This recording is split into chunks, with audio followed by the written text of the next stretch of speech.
하나님은 영이시니 예배하는 자들은 영과 진리로 예배할지니라. 아멘. 사랑의 아버지 하나님, 하나님의 크신 은혜와 하나님의 놀라우신 사랑과 하나님의 크신 은총을 감사하며 또 하나님께 영광을 돌립니다. 오늘도 하나님께서 우리를 하나님의 전으로 모으시고 함께 예배할 수 있는 은혜를 주시니 참 감사합니다. 오늘도 영과 진리로 예배하는 성도들 하나님께서 꼭 품어주시고 우리의 예배는 받으시고 우리의 삶은 하나님께서 꼭 기억하시고 하나님의 능력과 은혜로 치유하시고 회복시켜 주시옵소서. 이 자리를 사모하지만 함께하지 못하는 형제들을 위로하시고 특별히 해외에 있는 식구들, 군에 있는 자녀들, 또 영상으로 하나님께 예배드리는 성도들 하나님께서 꼭 하나님을 향한 뜨거운 열정과 믿음들을 가지고 있는 그들에게 건강과 치유와 회복의 은혜를 허락하여 주시고 이 땅의 어려운 전염병으로 인하여 힘들어하는 것들을 주님이 돌아보시고 하나님이 꼭 회복시켜 주시옵소서. 오늘도 하나님께서 우리 모두와 함께 해 주실 줄 믿고 예수님의 이름으로 기도하옵나이다. 아멘. 우리 같이 187장 1절과 2절 찬양을 하나님께 함께 찬송드립니다.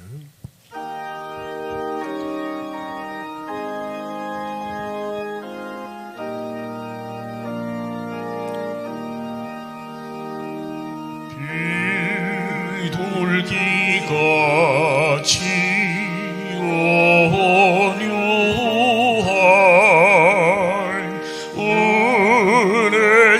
성령 오셔서 거룩 만지사 위로와 평화 주소서.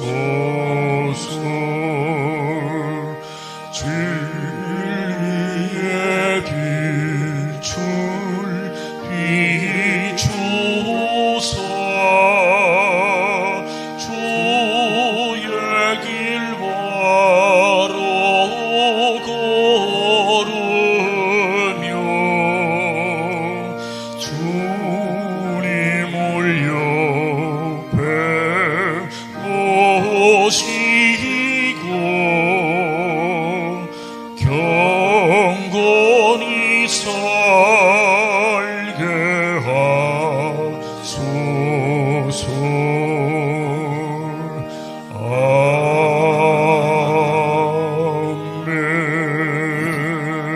아멘. 우리 같이 사도신경으로 우리 신앙을 하나님께 고백합니다. 나는 전능하신 아버지 하나님 천지의 창조주를 믿습니다. 나는 그의 유일하신 아들 우리 주 예수 그리스도를 믿습니다. 그는 성령으로 잉태되어 동정녀 마리아에게서 나시고 본디오 빌라도에게 고난을 받아 십자가에 못 박혀 죽으시고 장사된 지 사흘 만에 죽은 자 가운데서 다시 살아나셨으며 하늘에 오르시어 전능하신 아버지 하나님 우편에 앉아 계시다가 거기로부터 살아있는 자와 죽은 자를 심판하러 오십니다. 나는 성령을 믿으며 거룩한 공교회와 성도의 교제와 죄를 용서받는 것과 몸의 부활과 영생을 믿습니다. 아멘. 우리 같이 66장 2절 찬양 함께 찬송하면서 봉헌하겠습니다.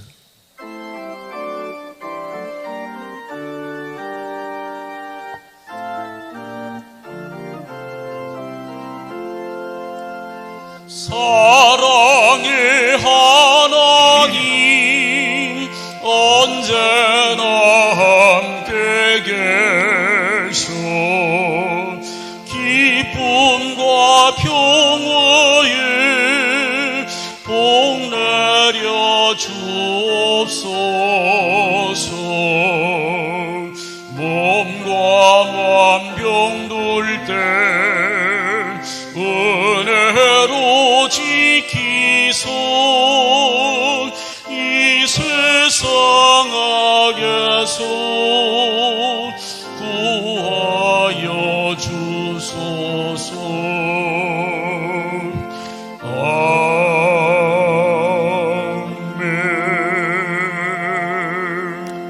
사랑의 하나님 감사합니다. 오늘도 우리가 하나님 앞에 우리의 마음과 정성을 다하여 예배하며 우리의 삶의 열매들을 하나님께 드립니다.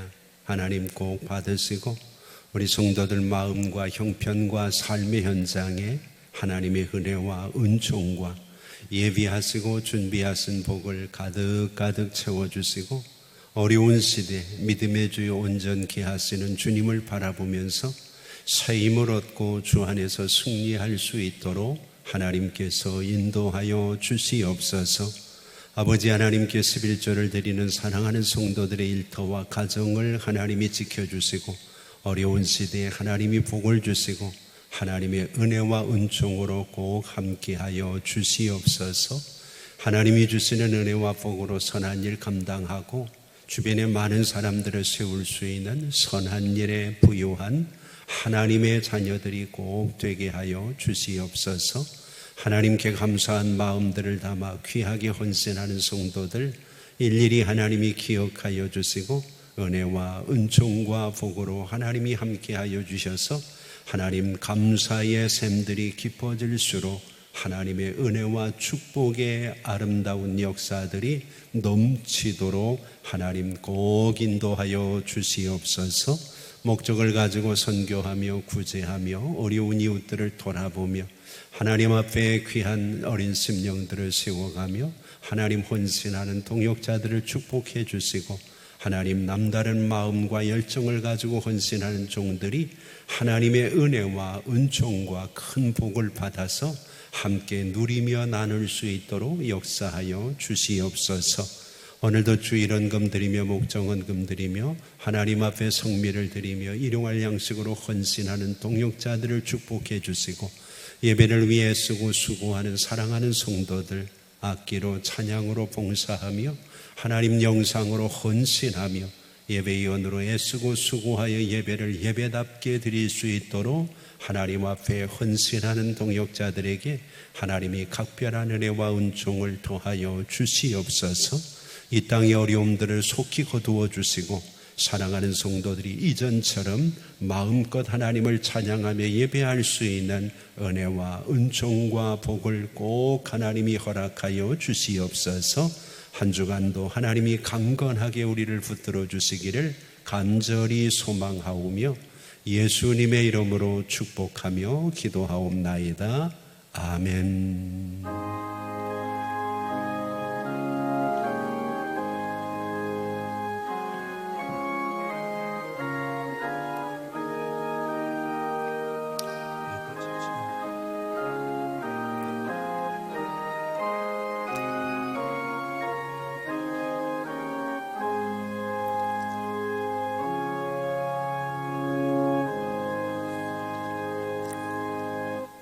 우리 같이 성경 보겠습니다. 구약 성경 출애굽기 4장 1절 말씀입니다. 출애굽기 4장 1절 말씀 찾으신 줄 알고 봉독합니다. 모세가 대답하여 이르되 그러나 그들이 나를 믿지 아니하며 내 말을 듣지 아니하고 이르기를 여호와께서 내게 나타나지 아니하셨다 하리이다. 아멘. 오늘도 하나님의 은혜가 우리 모두에 가득하기를 바라고 오늘도 예배하는 여러분들에게 하나님의 각별하신 은혜와 돕는 손길들이 함께 하셔서 이번 한 주간도 건강하게 우리에게 주어진 삶의 현장에서 꼭 믿음을 지키면서 승리할 수 있는 우리가 되기를 주의 이름으로 축복합니다. 코로나로 인해서 많이 어렵고 힘든 가운데도 어제는 공무원 시험이 있었습니다. 그래서 전국적으로 24만 명이나 되는 사람들이 시험장에 모였고 또 시험을 치르는 이런 일들이 있었죠. 우리의 자녀들, 우리 학생들은 또 어려운 가운데도 등교를 시작했고 등교하면서 가장 눈앞에 다가온 어려움은 고3 학생들은 대학 입시를 어떻게 준비할 것인가.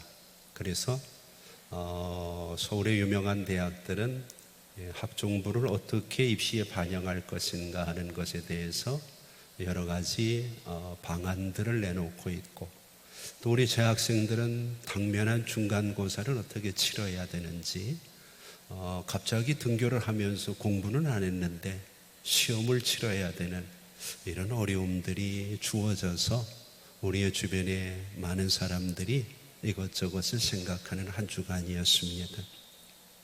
이런 와중에 우리 성도들도 한 번쯤은 우리가 믿음의 시험을 치러야 되지 않을까 하는 생각을 해봅니다. 우리가 성경을 보면 고린도후서 13장 5절 말씀에 너희는 믿음 안에 있는가 너희 자신을 시험하고 너희 자신을 확증하라, 그렇게 얘기를 합니다. 하나님이 어려운 시대일수록 우리에게 내가 믿음 안에 있는지 너 스스로를 시험하고 너 자신을 확증하라, 그렇게 말씀을 하시죠. 오늘 우리가 평안할 때에는 다 믿음이 좋은 것 같고 다 믿음이 대단한 것 같습니다. 이렇게 예배를 드릴 수 없는 상황, 또 하나님 일을 할 수 없는 상황, 또 우리가 모일 수 있는 그런 여건들이 주어지지 않는 상황에서는 가끔 한 번쯤 내가 과연 믿음 안에 있는지 스스로 시험하고 확증해 볼 것을 성경은 우리에게 권면합니다. 아이들이 배운 게 없는데 학교에 가니까 가장 먼저 시험 치르자 그러잖아요. 오늘 우리에게 주어진 이 어려움 속에서도 분명히 하나님은 우리가 믿음이 있는지 없는지 확인해 보고 싶어 하실 겁니다. 오늘 본문에 나와 있는 내용이 바로 그런 이야기거든요. 하나님께서 모세를 사용하시는데 어떤 가문이나 학식이나 재물이나 어떤 인물의 출중함 때문에 모세를 부르시고 사용하시는 것이 아니라 히브리서 11장을 보면 오직 한 가지 믿음 때문이라고 얘기를 합니다. 그래서 믿음으로 모세가 태어났고 믿음으로 장성했고 믿음으로 하나님의 역사를 감당했다고 모세를 계속해서 믿음의 사람으로 성경은 이야기를 하고 있습니다. 그래서 우리는 모세를 참 대단한 사람이다 그렇게 생각을 하죠. 근데 사실 우리가 알고 있는 모세는 하나님에게 인정을 받아서 하나님이 그 믿음을 확인하시고 그를 통해서 하나님의 일을 시작하신 이후에, 오늘 본문 이후의 사건이고, 오늘 본문에 하나님이 그의 믿음을 시험하시는 이 과정까지는 상당히 연약하고 초라하고 볼품없고 우리가 봐도 어디도 별로 쓰임받을 수 없는 이런 평범한 인생인 것 같은데 하나님께서 그를 픽업해서 사용하고 계시거든요. 그렇다면 어려운 이 시대에 우리도 마찬가지입니다. 내가 볼 때는 별것 아닌 것 같고 내가 초라한 것 같아도 오늘 본문의 말씀을 묵상하면서 우리도 스스로 믿음 안에 있는지 시험하고 확증해서 모세처럼 우리의 믿음이 하나님께 인정받는다면 이제까지 우리의 삶과는 다르게 이 어려운 고난 속에서 무기력한 우리의 모습과는 전혀 다르게 하나님은 놀라우게 우리를 사용해 가시리라고 믿습니다. 오늘 본문 1절을 보면 아니라는 말을 계속해서 모세가 합니다. 이 부정적인 단어죠. 아닙니다. 아닙니다. 아닙니다. 반복해서 한 구절에서 모세는 3번씩이나 아니라는 것을 이야기합니다.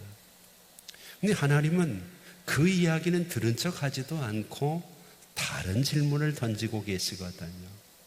이 말을 바꾸면 모세가 생각하는 것과 하나님이 생각하는 것이 다르고 모세가 지금 바라보고 있는 관점과 하나님이 보시고 있는 관점이 다르다고 하는 것을 우리에게 보여주고 있는 거죠.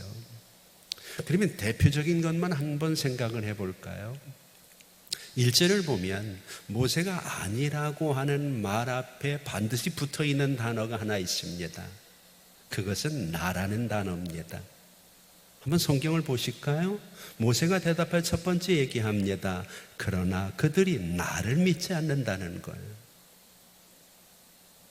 여기 나는 하나님 아닙니다. 모세 이야기죠. 나를 믿지 않는다. 그 다음에 두 번째로 내 말을 듣지 않는다는 거예요. 나를 믿지 않으니까 당연히 내 말을 듣지 않는 거죠. 그 다음에 세 번째로 뭔 얘기를 하나요? 여호와께서 내게 나타나지 아니하셨다 할 것이라. 믿지 못하는 나, 듣지 못하는 나에게 무슨 하나님의 역사가 있었겠느냐는 거죠. 하나님께서는 그 관점을 이제 하나님에게로 돌립니다. 그래서 모세가 아니라고 하는 것을 하나님은 끝까지 그래, 그러니까 넌 아니다, 그렇게 말하지 않고 그게 아니라는 것을 하나님이 다시 강조를 하고 계시죠. 오늘 우리가 신앙생활을 할 때에도 모세처럼 자꾸 나와 뭔 연결을 시키니까 나는 안 됩니다, 나는 못합니다, 나는 할 수 없습니다, 나 같은 게 뭘 합니까? 자기 스스로에 대해서 자꾸 낮추고 있는 경우가 있습니다. 오늘 이 시간 여러분, 내가 할 수 있는 게 뭔가? 이 코로나 위기 속에서 내가 할 수 있는 게 뭔가요? 내가 가정을 위해서 할 수 있는 것, 교회를 위해서 할 수 있는 것, 나라와 민족을 위해서 할 수 있는 것, 나는 아니거든요. 그런데 하나님께서는 네가 아닌 게 아니라는 거예요. 네가 하려고 하면 힘들고 네가 뭔가를 해보려고 하면 어렵지만 너는 그런 존재가 아니라는 거죠. 그러면서 하나님이 첫 번째 질문을 던지십니다. 오늘 우리도 그 질문에 대답을 하면서 하나님이 과연 이 시대에 모세를 통해서 나에게 뭘 물어보고 계시는지를 우리가 좀 확인을 해봤으면 좋겠다는 거죠. 그 첫 번째 질문이 2절입니다. 2절에 보니까 여호와께서 들은 척도 하지 않고 그에게 말씀하십니다. 그러면 내 손에 있는 것이 무엇이냐 그렇게 얘기를 합니다. 이 말을 바꾸어서 얘기하면 빈털털이라는 거예요. 더 정확하게 얘기를 하면 믿음을 가지고 하나님 앞에 서 있는 사람도 아무것도 없는 존재일 수 있다는 거죠. 사실 우리가 세상에 태어날 때 아무것도 가지고 온 게 없잖아요. 모세에게 하나님이 아니다 얘기를 하는데 그러면 너 가지고 있는 게 뭔지 한번 보자 그렇게 얘기를 하죠. 그랬더니 모세가 내가 가지고 있는 것이 지팡이입니다 그렇게 얘기를 합니다. 솔직한 표현이죠. 지팡이뿐이다는 얘기는 다른 말로 얘기하면 다른 게 없다는 얘기죠. 하나님은 이 땅에 오시면 누구를 만나든지 이런 질문을 하십니다. 아담에게는 아담아 내가 어디 있느냐 묻죠. 그 질문에 아담이 뭐라고 대답을 하느냐. 베드로를 찾아와서는 주님이 내가 나를 사랑하느냐 묻습니다. 오늘 여러분들에게도 하나님은 각자 여러분들의 삶 속에 필요한 부분 질문을 가지고 다가오실 겁니다. 그런데 재미있는 것은 나는 없는 것 때문에 부정적인 인간이 됐지만 하나님은 있는 것에 관심을 가지고 그 있는 것을 통해서 역사를 하시는데 내가 생각하는 데에는 하찮은 것이지만 아무리 하찮은 것도 하나님께서는 그것을 통해서 놀라운 일들을 이루어 가실 수 있다는 거죠. 저는 쉽게 이렇게 정리를 할 수 있어요. 내가 불평하고 내가 원망하고 내가 부정적인 이유가 뭔가? 없는 것 때문이거든요. 나는 지식도 없고 건강도 없고 물질도 없고 능력도 없고 어떻게 보면 믿음도 없고 다 없는 것들만 보입니다. 근데 하나님의 관점은 뭔가? 있는 게 뭐냐고 물어보잖아요. 있는 게 뭐냐? 그러면 있는 것을 한번 따져보세요. 굉장히 많아요. 엄청나게 많아요. 여러분 있는 게 얼마나 많은가요? 내가 빈손으로 왔지만 내게 있는 것이 굉장히 많아요. 근데 언제부터인가 우리는 있는 것에는 관심이 없고 없는 것에만 관심이 있는 사람이 되어버렸어요.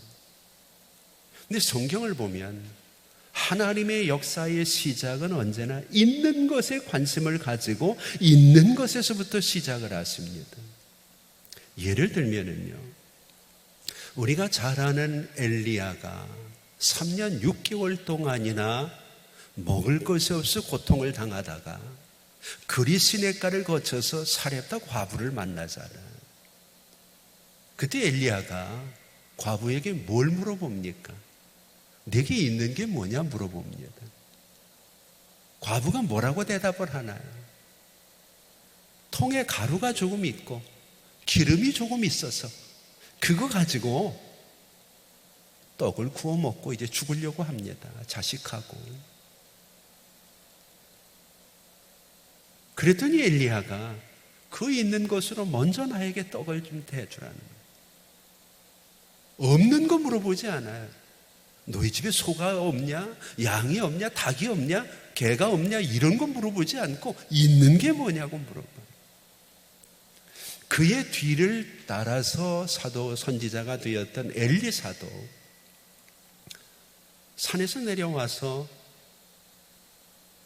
선지생도 아내 중에 종으로 팔려나갈 수밖에 없는 아주 가난하고 비참한 상태의 한 가정을 방문하게 되죠. 그때 엘리사가 뭐를 물어보나요? 내게 있는 게 뭐냐고 물어보잖아요. 그랬더니 이 여인이 뭐라고 대답을 하죠? 기름 조금밖에 없습니다. 기름 조금밖에. 엘리사가 다른 거 가지고 역사하지 않습니다. 그거 가지고 그들이 빌려온 그릇마다 다 차고 넘치도록 채워줌으로 인하여 놀라운 역사들이 벌어지는 것들을 우리 바라보죠. 우리가 사도행전 3장을 보면 하나님의 성령을 충만히 받았던 베드로와 요한이 안전뱅이를 만납니다. 그에게 이렇게 얘기를 합니다. 우리에게 내가 원하는 은과 금은 없다. 그러나 내게 있는 것으로 내게 주노니 있는 것에 관심을 갖는 거예요. 나사렛 예수의 이름으로 일어나 걸으라고 얘기를 하죠. 오늘 여러분, 하나님은 아니라고, 내 인생은 끝났다고, 나는 할 수 없다고, 나는 아무것도 아니라고 이야기하는 모세에게 너 없는 것 무엇이냐고 물으며 그것을 채워주는 게 아니라 내게 있는 것이 무엇이냐고 물으시며 다가오고 있는 것을 우리는 바라보죠. 그래서 저는 이 부분을 보면서 이렇게 생각을 합니다. 믿음이라고 하는 것, 믿음이 좋다고 하는 게 뭘까? 믿음이 좋아졌다는 것은 없는 것을 바라보고 불평하고 원망하던 사람이 이제는 있는 것을 바라보고 감사하고 찬송할 수 있는 사람으로 바뀌어가는 것이 믿음의 성장한 모습이 아니냐는 거죠. 그래서 우리의 주변에 보면 믿음이 좋은 사람은요, 가난해도 즐거워해. 병약해도 그 어려움 속에서도 하나님께 감사하고 하나님의 은혜와 은총을 사모하며 나가는 것을 바라보게 되는 거죠. 오늘 여러분들은 어떤가요? 이렇게 고난이 많고 이렇게 우리의 삶이 버거울 때일수록 없는 것에 초점을 맞추면 역시 우리는 부정적인 인생이 될 수밖에 없어요. 그런데 하나님은 우리에게 찾아오셔서 있는 것들을 확인시켜 주십니다. 있는 것들을 깨닫게 하십니다. 모세에게 사실 있는 게 없거든요. 그래서 모세는 지팡이뿐입니다. 그냥 지팡이라고 얘기를 하는 거예요. 그런데 하나님은 그 지팡이를 놀라운 하나님의 역사로 바꾸어 가는데 20절을 한번 보세요. 모세가 그의 아내와 아들들을 나귀에 태우고 애굽으로 돌아가는데 모세가 하나님의 지팡이를 손에 잡았더라. 그냥 지팡이가 아니야. 이제는 하나밖에 없는 그 지팡이가, 별것 아니었던 그 지팡이가 하나님의 지팡이가 됐다는 거예요. 물론 19절까지의 과정들을 거치니까 말입니다. 예수님이 베세다 광야에서 5,000명을 앉혀놓고도 걱정하는 제자들에게 너희가 먹을 것을 줘라. 우리가 먹을 것을 어디서 줍니까? 그러니까 제자 중에 좀 똑똑한 제자가 이 사람들 다 먹이려면 200데나리온도 더 있어야 됩니다.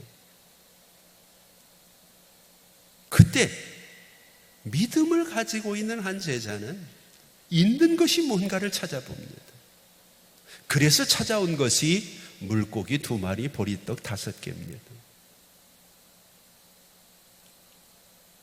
볼품 없잖아요. 그거 어디다 쓰겠어요? 한 입에 털어넣어도 그만인데. 그런데 주님은 그 있는 것을 가지고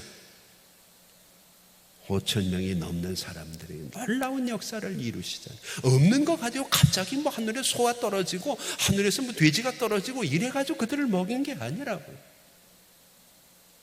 근데 이 제자들이 그런 역사를 경험하고도 이후에 똑같은 일을 한 번 더 당합니다. 그때는 인원이 4,000명입니다. 또 그들이 없는 것에 관심을 가지고 그들을 어떻게 먹일까를 고민합니다. 그때 마가복음 8장 5절을 보면 예수님이 그들에게 다시 한번 확인합니다. 너희에게 떡이 몇 개 있느냐? 너희에게 있는 것에 관심을 갖는 거예요. 여러분, 오늘 우리의 삶의 현장으로 돌아가면 남들은 가지고 있는데 나는 없는 것 때문에 기죽고 낙심하고 원망하고 불평하고 이러지 말고 내게 있는 것들이 뭔지, 얼마나 내가 가지고 누리고 있는 것이 많은지를 하나님 앞에서 고백하며 감사할 수 있는 은혜가 회복되어질 수 있기를 원합니다. 오늘 우리의 삶 속에서 그러기 위해서는 내가 누군지에 대한 정확한 인식이 있어야죠. 나다나엘 브랜든이라고 하는 사람이 자존감 전문가거든요. 많은 사람들이 없는 것 때문에 자존감을 잃어버리고 살아가는데 자기의 자존감을 회복하기 위해서는 3가지만 확인하면 된다 그랬어요. 첫 번째는 자기 자신을 인식하라는 거예요. 자기 자신을 인식하라. 세상에 많은 사람들은 너 누구냐 이렇게 얘기를 하면 나 박사입니다, 나 목사입니다, 의사입니다, 변호사입니다, 교사입니다. 나는 그게 없으니까, 그런 브랜드가 없기 때문에 망설이고 어디에 직함을 못 내놓는 경우가 많아요. 근데 그런 것들은 끝까지 가는 게 아니라는 게, 그건 너를 포장하고 있는 거지 너는 아니라는 거죠. 잘못된 박사들이 얼마나 많고 잘못된 교사들이 얼마나 많고 인간답지 못하는 사업가들이 얼마나 많으냐. 정작 중요한 건 너 자신인데 너 자신을 자꾸 이상한 것들로 포장해서 그런 것들이 없다고 하는 것 때문에 너를 잃어버리고 있다는 거죠. 그러면서 브랜드는 이야기하기를 가장 중요한 것은 너는 사랑받고 있는 하나님의 자녀라는 것을 인식하라는 거예요. 여러분, 우리가 내 자녀를 바라볼 때 박사기 때문에 좋아하는 거 아니잖아요. 그냥 내 자식이기 때문에 좋은 거고 내 자식이기 때문에 그를 위해 희생하는 거죠. 두 번째로 그는 이런 얘기를 합니다. 자기를 수용하라는 거예요. 많은 사람들이 자기 자신을 있는 그대로 받아들이지를 못하는 거예요. 부족하면 부족한 대로, 모자라면 모자라. 하나님은 지금 그렇게 하시잖아요. 누가 보더라도 모세보다는 바로를 쓰고 싶죠. 그런데 그렇게 안 하시잖아요. 그리고 세 번째로 중요한 게 자신을 표현하라는 거예요. 내가 누구인지를 인식하고 그것을 수용했으면 이제는 그것을 표현할 수 있는, 어디서나 당당하게 이야기할 수 있는 이런 삶이 바로 나의 자존감을 회복시키는 방법이라고. 하나님도 지금 모세에게 그런 방법들을 사용하고 계세요. 자, 그러면 두 번째 우리가 주목을 해야 될 게 있어요. 지팡이라고 얘기를 하니까 3절을 한번 보세요. 여호와께서 이르시되 그것을 땅에 던져라. 있는 걸 던지라는 거예요. 그랬더니 그것이 뱀이 돼버렸어요. 근데 모세가 뱀 앞에서 피했다 그렇게 얘기를 합니다. 왜 그걸 던졌을 때 하필이면 뱀이 됐을까? 한번 좀 고민을 하나. 그게 뭐 새가 됐다면 좀 다르지 않을까? 비둘기가 돼서 날아갔다든지, 마술사들도 그런 일을 하니까, 아니면 호랑이가 됐다든지 뭐 이런 얘기를 할 수 있을 텐데 하필이면 하나님은 손에 있는 지팡이를 던지니까 그것이 뱀이 됐다 그랬어요. 왜 뱀이 됐을까요? 왜 하필이면 뱀일까요? 이것은 하나님께서 누구보다 모세의 아픔과 상처를 잘 알고 계신다는 걸 보여주는 거였어요. 여러분 가끔 고대 유물들을 보면은 또 그림을 보더라도 이집트의 파라오는 왕관 자체에다 뱀을 달고 다닙니다. 코브라 같은 뱀을 달고 다니지. 바로를 중심으로 하고 있는 애굽에서 뱀은 그들에게 신이었고 상징적인 존재입니다. 그래서 우리가 캄보디아 단기 선교를 가다 보면은 캄보디아도 지붕 꼭대기에 전부 뾰족하게 나온 것들이 많은데 이게 전부 뱀을 상징하는 것들입니다. 뱀의 모습들이 얼마나 많은지 몰라요. 여러분 지금 모세가 지팡이를 던지니까 그 지팡이가 뱀이 됐어요. 근데 지금 모세의 상태가 어떤가요? 그 뱀을 보고 피하잖아요. 도망을 가는 거예요. 지금 모세는 애굽의 바로를 피해서 여기까지 왔어요. 그 바로를 상징하고 바로를 대표하고 있는 것이 바로 지금 그가 무서워 피하고 있는 뱀 같은 존재라는 거죠. 이후에 모세가 바로 앞에 섰을 때에도 모세는 지팡이를 던져서 뱀을 만들고 술사나 박사들도 지팡이를 던져서 같이 뱀을 만들고 이러는 대결을 먼저 펼칩니다. 그만큼 그들에게 있어서 이 뱀의 존재는 굉장한 상징을 가지고 있는 거예요. 모세가 민족을 위해서 동족을 위해서 뭔가를 하려고 할 때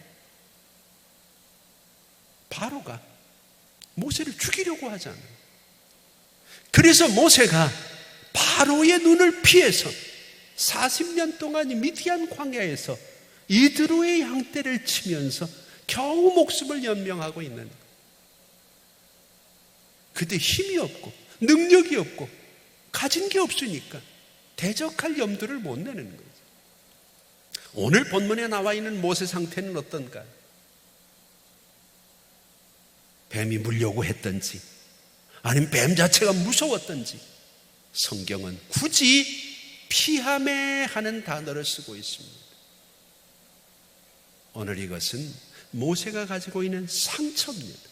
아픔입니다. 오늘 하나님께서는 우리의 삶의 아픔을, 우리의 삶의 상처를 누구보다 잘 아십니다. 그런데 중요한 것은 예를 들어 내가 아파서 병원에 갔습니다. 그러면 병원의 의사 선생님은 안 아픈 데를 해집지 않습니다. 아픈 데를 해집습니다. 어디가 아픕니까? 눌러보죠. 왜 아픕니까? 언제부터 아픕니까? 상처를 해집는 거예요. 결국 수술을 한다고 하는 것도 아픈 부분을 도려내는 거예요. 오늘 여러분들이 신앙생활을 하고 하나님의 말씀대로 살아가려고 애쓰지만 모세처럼 결정적인 순간에 피하는 일들이 있어요. 하나님 이건 안 됩니다. 이건 할 수 없습니다. 그것이 오랫동안 여러분들에게 상처가 되어져 있는 거라면 그것들을 치유하고 회복시키지 않는 한 하나님의 역사를 감당하기가 참 어려워집니다. 모세에게 상처는 바로였습니다. 그래서 성경은 모세가 바로를 피하여 미디안으로 왔다고 얘기합니다. 하나님은 그 상처를 회복시켜 주시기 위해 바로를 상징하는 뱀을 보여줍니다. 네가 이제껏 의지하고 네가 이제껏 믿고 이제껏 따랐던 것이 결국은 바로가 원하는 것과 같았다는 것. 결국 모세에게서 나온 행동은 뭔가? 그 실체를 확인하는 순간 또다시 피하는 일들이 벌어진다는 거죠. 자, 그럼 재미있는 게 있어요. 모세가 뱀을 피하니까 뱀이 사라졌나요? 사라지지 않았어요. 도망가지 않았어요. 여러분, 성경을 보면은요, 죄는 피해야 됩니다. 그러나 뱀을 상징하는 사탄은 대적을 해야 됩니다. 그냥 대적을 하니까 늘 힘이 들고 어려운 거예요. 그래서 야고보서 4장 7절을 보면 그런즉 너희는 하나님께 복종할지어다 마귀를 대적하라 그리하면 그것들이 너희를 피하리라. 그런데 마귀를 대적하기 위해서는 에베소 6장 11절을 보면 마귀의 관계를 능히 대적하기 위하여 하나님의 전신갑주를 입으라 그랬어요. 대책 없이, 아무런 대책 없이 오늘 우리가 세상에 나가면 절대로 마귀를 이길 수 없다는 거예요. 여러분, 우리가 살고 있는 이 세상은 바로를 상징하는 악한 마귀가 오늘도 우리에게 사방에서 덤벼들고 있습니다. 정신 바짝 안 차리면은요, 그나마 남아있는 쥐꼬리만한 믿음도 어느 순간에 다 잃어버리고 바로 피해서 도망왔던 그 모세가 다시 뱀을 피해서 도망가야 되는 이런 악순환을 겪을 수밖에 없다는 거죠. 40년 동안 피했으면 됐잖아요. 40년 동안 도망 다녔으면 됐잖아요. 그런데 또다시 오늘 본문에 나와 있는 모세는 뱀을 피하게 되는 안타까운 모습을 우리가 바라보게 되는 거죠. 자, 이제 하나님의 치유 방법이 나옵니다. 하나님이 뱀을 없애주지 않아요. 하나님이 사탄을 물리쳐 주지 않아요. 하나님께서 원하시는 것이 한 가지가 있어요. 4절을 한번 볼까요? 뱀 앞에서 피하니까 여호와께서 모세에게 말씀하십니다. 내 손을 내밀어서 그 꼬리를 잡으라. 이게 방법입니다. 우리가 하나님의 전신갑주를 볼 때 에베소 6장은 마지막 우리가 공격할 수 있는 무기가 말씀의 검입니다. 다른 거 없습니다. 오늘 본문에 나와 있는 모세를 보세요. 그가 피하고 도망 다니던 그 뱀을 극복하고 잡을 수 있는 방법은 하나님의 말씀에 순종하는 일입니다. 자, 그런데 하나님의 방법이 좀 이해가 안 돼요. 좀 비상식적이라는 거죠. 여러분, 뱀은요, 우리가 상식적으로 생각을 해야 돼요. 뱀 꼬리를 잡으면 어떻게 되나요? 뱀 꼬리요. 뱀은 절대로 꼬리를 잡으면 안 돼요. 그렇지 않나요? 강아지 한번 보세요. 아이들이 강아지 꼬리를 잡고 흔들면은요, 앞에 있는 강아지 머리가 아이를 물어요. 그렇지 않나요? 그래서 뱀을 잡는 사람들은 반드시 뱀을 머리부터 공격을 하죠. 근데 하나님은 비상식적으로 뭘 잡으라고 얘기를 하나요? 꼬리를 잡으라는 거예요. 여러분, 지금 이것이 단순한 이야기가 아니고 하나님이 모세를 치유하여 믿음의 사람으로 그를 세워가는 과정이고, 오늘 우리의 삶의 현장에서 하나님이 우리에게 요구하시는 믿음의 중요한 과정들이라는 거예요. 왜 매번 어려움이 있을 때마다 도망 다녀야 되는 거예요? 우리가 성경을 보면은요, 히브리서 5장 8절에 예수님에 대해 성경은 이렇게 얘기를 합니다. 그가 아들이시면서도 받으신 고난을 통해 순종함을 배웠다, 그렇게 얘기를 해요. 고난이 우리로 하여금 순종을 배우게 합니다. 이전의 모세 같으면 하나님에게 얘기했어요. 하나님, 내가 뱀을 제압하려면 몽둥이로 머리를 치든지 아니면 머리를 잡아야지 어떻게 꼬리를 잡습니까? 근데 고난을 겪으면서 어려움을 겪으면서 모세가 달라졌어요. 내 상식으로는 이해가 안 되는데 하나님이 꼬리를 잡으라니까 4절을 보세요. 내 손을 내밀어서, 적극적이잖아요. 가서 살짝 잡는 게 아니고 네 손을 쭉 내밀어서 그 꼬리를 잡으라. 다른 건 없어요. 그냥 꼬리 잡으라는 명령밖에 없어요. 그랬더니 4절에 그가 손을 내밀었어요. 그대로 순종을 하잖아요. 그것을 잡았어요. 그 다음은 생각 안 했어요. 그랬더니 재미있는 표현을 하죠. 지팡이가 됐더라가 아니라 그의 손에서 지팡이가 됐다. 순종하는 행위가 없었습니다. 그냥 뱀이에요. 그의 손에서 지팡이가 됐다. 이 지팡이가 바로 20절에 하나님의 지팡이로 변화되었고 하나님의 역사가 나타나는 거죠. 오늘 여러분, 하나님은요, 이 순종을 통해서 하나님이 그에게 원하는 게 뭔가를 계속해서 말씀을 하시는 거예요.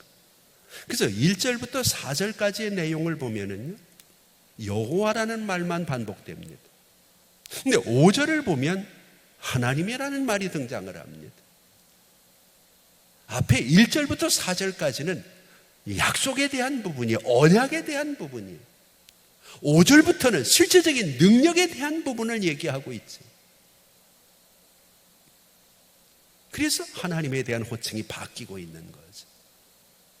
자, 이제 중요한 것은요, 모세가 하나님의 말씀대로 뱀의 꼬리를 잡았어요. 그것이 이제 지팡이가 됐어요. 이제 그 지팡이를 들고 다니면서 모세가 얼마나 놀라운 일을 하나요? 강을 치면 강이 갈라졌어요. 반석을 치면 물이 솟았어요. 메뚜기, 개구리, 이 모든 것들이 그 지팡이를 휘두를 때 나타나. 모세는 마지막 죽을 때까지도 그 지팡이를 붙들고 있어요.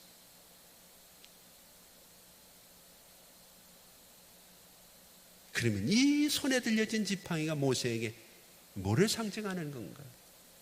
바로 하나님의 약속을 상징하는 거예요. 하나님이 모세에게 뭐라 그러나요? 출애굽기 3장 12절을 보세요. 핑계대는 모세에게 내가 반드시 너와 함께 있으리라. 지팡이를 볼 때마다, 그 지팡이를 휘두를 때마다, 그 지팡이를 가지고 있을 때마다 이 말씀 떠올리는 거예요. 하나님이 반드시 나와 함께 있으리라는 약속. 17절 말씀을 보세요. 너는 이 지팡이를 손에 잡고 이것으로 이적을 행하라. 무슨 얘기인가요? 함께 있는 내가 능력을 내게 주겠다는 거예요. 하나님의 약속에 붙들리는 거예요. 거기서 끝나지 않아요. 하나님께서는 모세에게 40년 동안 그 지팡이를 가지고 아말렉과의 전쟁에서는 그 지팡이를 든 손을 높이 들고 기도할 때 하나님이 역사하셨어요. 그 지팡이는 단순한 지팡이가 아니라 하나님의 약속이 들어가 있는 언약의 지팡이가 되는 거죠. 쉽게 얘기를 하면 이런 겁니다. 여러분들이 결혼을 하기 위해서 대부분의 사람들이 반지를 하잖아요. 그 반지는요, 금은방에 가면 많은 반지예요.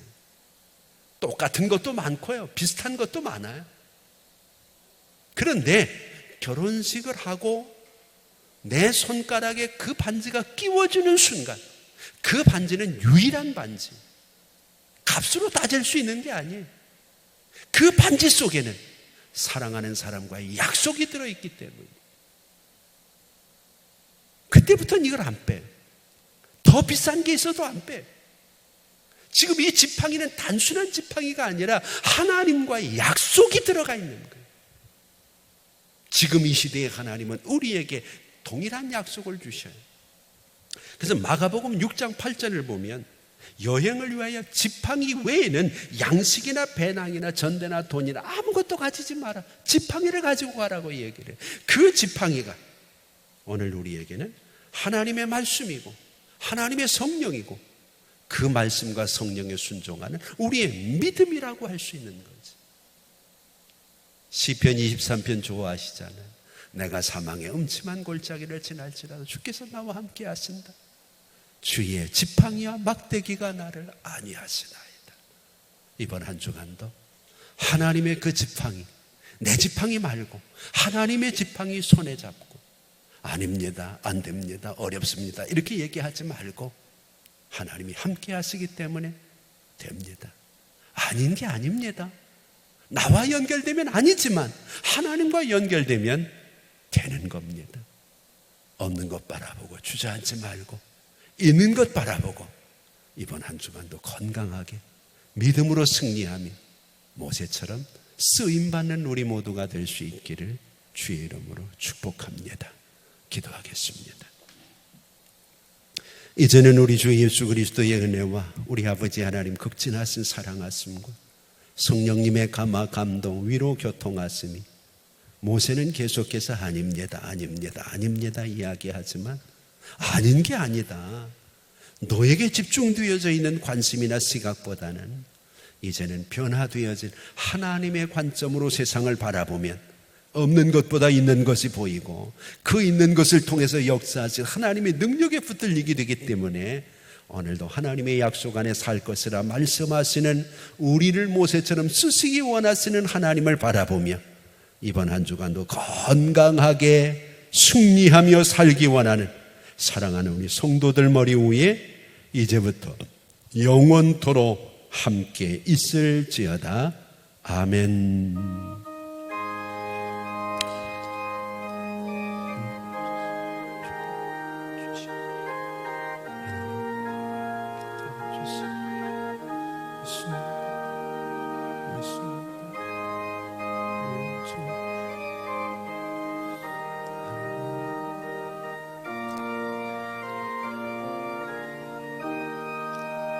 이제 자유롭게 기도하시다가 형편대로 돌아갔습니다. 없는 것 바라보고 낙심하고 좌절하지 마시고 지팡이라도 좋습니다. 하나님이 내 손에 들려진 것들 꼭 기억하시고 있는 것 계산하며 감사하면서 이번 한 주간도 꼭 건강하시고 다음 주에도 건강한 모습으로 우리 함께 모여 하나님께 예배할 수 있기를 원합니다. 자유롭게 기도하시겠습니다. 아버지 하나님, 하나님의 크신 은혜와 하나님의 놀라우신 사랑과 은총을 찬양합니다. 주님이 오시는 날 주님 앞에 부끄럽지 않도록 우리를 사용해 주시고 붙들어 주시고 우리 성도들을 건강하게 하나님이 인도하여 주시옵소서.